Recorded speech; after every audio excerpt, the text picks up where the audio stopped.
البطلة عندنا اسمها ياسمين. اللي النص بيوصفها بإنها عقلة صباع جميلة.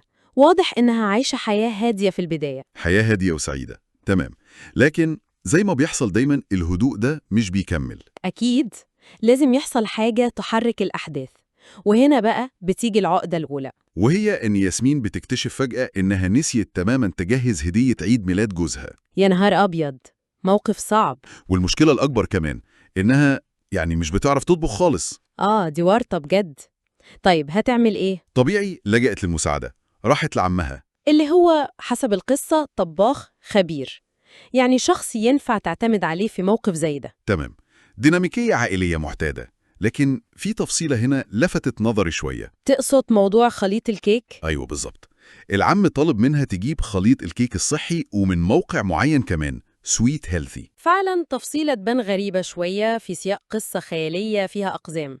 ممكن تكون مجرد حاجة تكسر روتين الحكايات دي. ممكن، أو يمكن ليها دلالة تانية، زي فكرة إن الصحة واللذاذة ممكن يجتمعوا.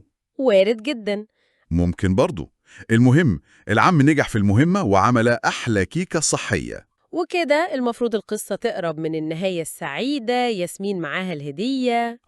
لكن هنا بقى بيحصل تويست غير متوقع خالص، اللي هو ظهور التنين، حدث كلاسيكي في الحكايات، بيظهر فجأة بيبوظ كل حاجة. بالظبط. قبل ما ياسمين تلحق تقدم الكيكة لجوزها، التنين ده بيظهر وبيسرق الكيكة.